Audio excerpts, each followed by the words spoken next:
నమస్తే. బీఆర్కే భక్తి ఛానల్కి స్వాగతం. ఈరోజు మనతో పాటు స్టూడియోలో ఉన్నారు ప్రముఖ ఆధ్యాత్మికవేత్త, జ్యోతిష్య వాస్తు నిపుణులు, దైవజ్ఞ బ్రహ్మశ్రీ వీరాపురం సుబ్రహ్మణ్య స్వామి గారు. వారిని అడిగి మరిన్ని విషయాలు తెలుసుకుందాం. నమస్కారం గురుగారు. శుభాశీస్సులండి. గురుగారు, కొన్ని సందేహాలు నావి, మా ప్రేక్షకులు కూడా అనుకోవచ్చు. అవును.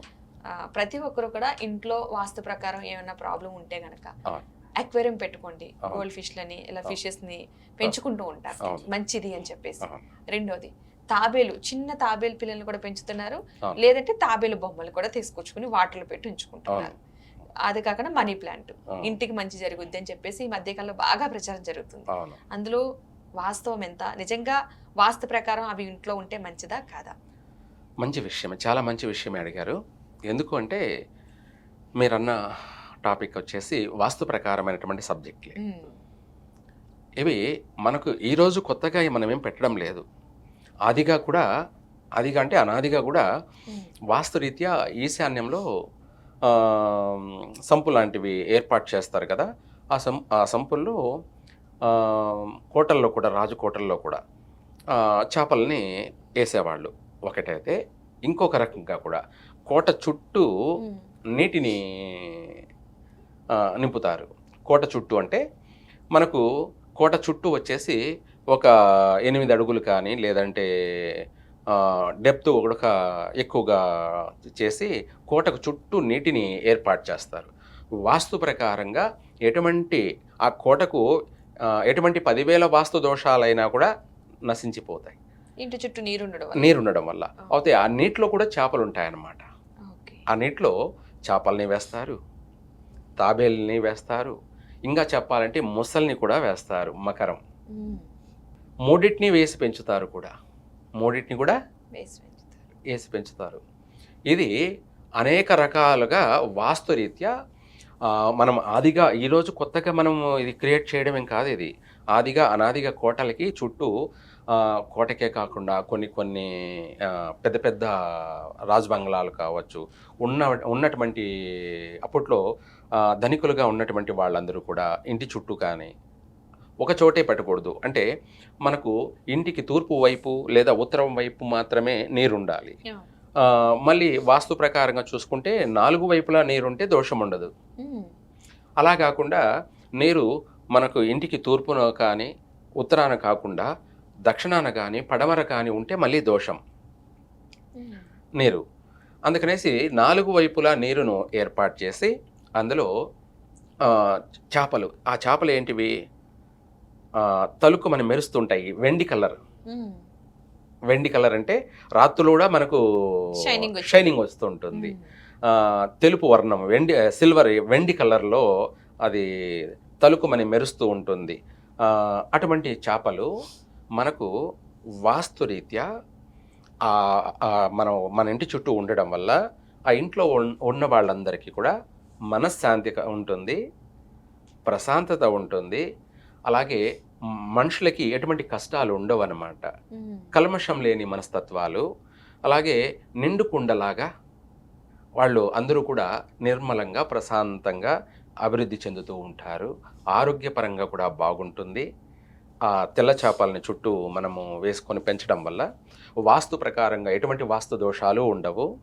అలాగే ఆ ఇంట్లో ఉన్న వాళ్ళందరూ కూడాను ఒక గొప్ప గుణగణాలు కలిగినటువంటి వాళ్ళు, ఒక గొప్ప మనుషులుగా మనం చెప్పుకుంటుంటాం. గొప్ప మనసున్న వాళ్ళు అంటాం కదా. అటువంటి మంచి మనస్తత్వం కలిగి ఉండడం కానీ, వాళ్ళ మనుషులు అటువంటి వాళ్ళే పుట్టడం కూడాను ఆ స్థానంలో మంచి మనస్తత్వం కలిగినటువంటి వాళ్ళు, గొప్ప గుణాలు కలిగినటువంటి వాళ్ళు, ఆకర్షణ కలిగినటువంటి వాళ్ళు. ఆకర్షణ అంటే అందరినీ కూడా 10 మందిని ఆకర్షించే మనస్తత్వాలు అనమాట. వాళ్ళు చెయ్యి ఇలా అన్నారంటే అందరూ ఆకర్షితులైపోతారు. అటువంటి గొప్ప ఒక మెరాకిల్ కలిగినటువంటి గొప్ప గుణాలు కలిగినటువంటి వాళ్ళు జన్మించడం. ఆ వాస్తు ప్రకారంగా మనకు ఆ చేపలే కాకుండా అందులో తాబేళ్ళు కూడా వేస్తారు. తాబేళ్ళు కూడా అంటే ఏంటంటే స్టార్ ఉన్న రూపం, అంటే వాటిపైన చిప్ ఉంటుంది కదా, ఆ చిప్ పైన స్టార్ ఉంటుంది. నక్షత్ర తాబేలు అంటారు. స్టార్ అంటేనే వాళ్ళు ఇంకా ఇటు 7 తరాలు అటు 7 తరాలు వాళ్ళు ఆర్థిక పరంగానే కాకుండా అన్ని రంగాలలో రాణించగలిగేటువంటి గొప్ప శక్తివంతులుగా పుడుతుంటారు. ఆడవాళ్ళు కూడా ఆ ఇంట్లో గొప్ప యోధులు అన్నట్టుగా పుడతారు. ఆడవాళ్ళు కూడా గుండె ధైర్యం, మగవాళ్లతో సమానంగా వాళ్ళు అన్ని రంగాలలో రాణించేటువంటి స్త్రీ సంతానం కూడా కలుగుతుంది. అటువంటి గొప్ప ఉన్నత స్త్రీ సంతానం, ఉన్నత పురుష సంతానం ఆ ప్రాంతంలో కూడా మంచిగా గొప్పగా అభివృద్ధి చెందడం, ఇటువంటివన్నీ కూడా వాటి యొక్క ప్రభావం ఏంటంటే పాజిటివ్ ఎనర్జీ కలుగుతుంది, ధనయోగం కలుగుతుంది. అలాగే దాంతోపాటు మనకు ఆరోగ్యపరమైనటువంటి, ఆయుష్పరమైనటువంటి, అభివృద్ధిపరమైనటువంటి, ఇలా ఒక మాటలో చెప్పాలంటే అన్ని రంగాలలో ఆ స్థానం అభివృద్ధి చెందుతుంది. ఇది మనకు వాస్తు ప్రకారంగా ఇంటికి చుట్టూ పెట్టుకోవాలంటే కాని పని ఇప్పట్లో. అందుకనేసి మనం ఏం చేయాలంటే ఈశాన్యంలో ఒక 18x18 కానీ, 2x2 కానీ, లేదా 3x2 కానీ ఒక చిన్న సంపులాగా ఏర్పాటు చేసుకొని, డెప్త్ కూడా వచ్చేసి ఒక 18 అంగుళాలు లేదంటే 1 ఫీటు న్యాచురల్గా ఏర్పాటు చేసేసుకొని, అందులో మనకు స్థలం ఉంటే ఇందాక మనం చెప్పుకున్నట్టు ఆ వెండి ఫిష్ని తీసుకొచ్చి వేసామనుకోండి, ఆ ఇల్లు భోగభాగ్యాలకు నిలయం. ఆ ఇంట్లో మనుషులుడక వాళ్ళతో మనం పరిచయమే మన జన్మ ధన్యం అన్నట్టుగా, అటువంటి వాళ్ళ యొక్క స్నేహం, అటువంటి వాళ్ళ యొక్క అండదండలు, వాళ్ళ యొక్క గొప్ప గుణాలు అనేది అందరికీ కూడా వర్తిస్తుంది. అలా చక్కగా అభివృద్ధి చెందడము అనేక రంగాల్లో. ఇదే కాకుండా వాస్తు ప్రకారం ఎటువంటి దోషం ఉన్నా కూడా ప్రక్షాళన జరుగుతుంది. మనం ఇలా కూడా చేసుకోవచ్చు. అయితే ఈ రెండువి కాకుండా ఇప్పుడు మనం ఏం చేస్తున్నామంటే గ్లాస్లో తెచ్చి పెట్టుకుంటున్నాం. ఆ గ్లాస్లో ఇందాక మీరేదో అన్నారు, యాక్వైరీ అన్నారు కదా, ఈ గ్లాస్లో మనం పెంచవచ్చా అంటే వాస్తవంగా చెప్పాలంటే గ్లాస్లో పెంచకూడదు. ఎందుకు పెంచకూడదు అంటే వాటికి న్యాచురల్ కావాలి. ఏమిటి? న్యాచురాలిటీ కావాలి. అందుకు మనము మట్టిలోని నీళ్లు పోసి ఇందాక మనం చెప్పుకున్నట్టు పెంచుకుంటే అవి బాగుంటాయి. చక్కగా మనకు వాస్తు ప్రకారంగా మన ఇంటికి ఎనర్జీ ఏర్పడుతుంది.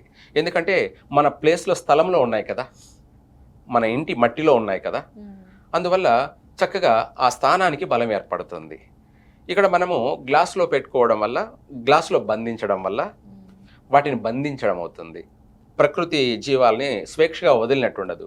అదే మనం చెప్పుకున్నట్టు మట్టిలో ఏర్పాటు చేసుకొని ఇంట్లో పెంచినట్టు అయితే అవి ప్రకృతి ప్రకారంగా వాటిని స్వేచ్ఛగా వదిలేసినట్టు. అలా కాకుండా మనము గాజులో వాటిని బంధించడం వల్ల వాటిని బంధించడమే. చిలకను బంధించినందుకు రామదాస్ ఏమయ్యాడు? జైలు శిక్ష అనుభవించాడు. అట్లాగే చేపల్ని మనము గాజులో బంధించడం వల్ల మనం లేనిపోని కష్టాలను కొనుక్కొచ్చుకున్నట్టే. లేనిపోని కష్టాలను కొనుక్కొచ్చుకున్నట్టే. ఒకవేళ ఆ గాజు పగిలిపోయింది అనుకోండి, అది మళ్ళీ దోషం, అపశకునం, దోషము. రెండోది, ఆ గాజులో పెంచుతున్నటువంటి చేపలు చనిపోయినాయి అనుకోండి, అది ఇంకా నెగిటివ్, అది ఇంకా పెద్ద దోషము. ఇలా మనం చేసేది ఏదైనా కరెక్ట్గా ఉండాలి. మనం చేసేది వాటిని మనం కాపాడాలి. మనం వాటిని కాపాడితే ప్రకృతి జీవాలు మనం ఎప్పుడైతే కాపాడుతామో అవి మనల్ని అనంతంగా కాపాడతాయి. చక్కగా మనకు కలిసి వస్తుంది, అభివృద్ధి కూడా ఉంటుంది. మనము ఇంట్లో గాజులో పెట్టడం అనేది కరెక్ట్ కాదు. ఏదేమైనా మనకున్న ఇంట్లో కాస్త చిన్న తొట్టిలాగా ఏర్పాటు చేసుకొని అందులో పెంచుకోవడమే స్వేచ్ఛా జీవుల్ని స్వేచ్ఛగానే జీవిస్తుంటాయి. జీవనానికి మన ఎలాంటి అభ్యంతరం లేకుండా స్వేచ్ఛగా జీవిస్తుంటాయి కాబట్టి అందువల్ల బంధించడం లేదు. కాబట్టి అవి ప్రశాంతంగా ఎప్పుడైతే ఉంటాయో మనం కూడా ఆ ఇంట్లో ప్రశాంతంగా ఉంటాము, మనశ్శాంతిగా ఉంటాము. చక్కగా అవి కూడా స్వేచ్ఛగా తిని వాటికి ఇష్టం వచ్చినట్టు తిరుగుతూ ఆడుకుంటూ, అలాగే 2 పిల్లల్ని వేసింది కాస్త 4 పిల్లలు అట్లా అభివృద్ధి చెందుతూ, అక్కడ ఎప్పుడైతే మనకు పెరుగుతూ వస్తున్నాయో మనం కూడా అలాగే అభివృద్ధి చెందుతూ వస్తాము. అలాగే మనం ఒక 10-20 తీసుకొచ్చేసాము, అవి రోజు చనిపోతున్నాయంటే మనం కూడా డౌన్ అయిపోతుంటాము. అక్కడ మనం గమనించాలి, గ్రహించాలి. చేప దాంట్లోనూ ప్రాణమే, మనలోనూ ప్రాణమే. అవును. కాకపోతే మనకంటే కూడా దాంట్లో ఇంకొక చెప్పలేనంత పాజిటివ్ ఎనర్జీ ఉంది మనకంటే కూడా. ఉమ్. ఆ పాజిటివ్ ఎనర్జీని మనకు రావాలి అంటే అవిధి ప్రశాంతంగా స్వేచ్ఛగా జీవించాలి. జీవించాలి. జీవించినప్పుడు చక్కగా కలిసి వస్తుంది. మంచి వివరణ ఇచ్చారు గురుగారు. చాలా మంది ఏంటంటే చేపలను అంటే అక్వేరియం వల్ల కూడా పాజిటివ్ వస్తుందేమో అని చెప్పేసి ఆ గాజు వాటిలోనే బంధించేస్తున్నారు. అవును, అవును, మాక్సిమం ఎవరైనా అవును, ప్రకృతి పరంగా ఎలా ఉంటుందో అలా వాటిని ఉంచితే గనక అవును. అవి ఇంకా హ్యాపీగా ఉంటే గనక ఆ పాజిటివ్ ఎనర్జీ మనకు వస్తుంది. ఇంకా దాంతో పాటు కూడా మనం ఈ చేపలు తెచ్చి వేసుకోవడం అనేది కూడా ఉమ్. పౌర్ణమి రోజు కానీ వేస్తే విశేషంగా కలిసి వస్తుంది. ఉమ్. పౌర్ణమి, ఉమ్. చంద్రుడు పూర్ణ చంద్రుడు. అవును. ఆ చంద్రుడు పూర్ణ చంద్రుడు అంటే ప్రపంచానికి ఒక అత్యంత పాజిటివ్ ఎనర్జీ, అవును. అత్యంత శుభ రాత్రి అనుకోవాలి, ఆ రోజు శుభదినం అనుకోవాలి. అవును. అదే విధంగా ఆ రోజు మన ఇంట్లో చేపల్ని తీసుకొచ్చి ఆ రోజు మనం మన ఇంట్లో ఏర్పాటు చేసుకున్నట్టు అయితే ఇంకా ఆ నిండు చంద్రుడు, ఆ పూర్ణ చంద్రుడు ఎలా ఉన్నాడో మన జీవితం కూడా అంతే. ఆ పూర్ణ చంద్రుడుగా ఉన్నట్టే మనము ఎంతో అనంతమైన అభివృద్ధి చెందే అవకాశం ఉంది. ఓకే. మంచి వివరణ ఇచ్చారు గురుగారు. ధన్యవాదాలు. సర్వే జన సుఖినో భవంతు.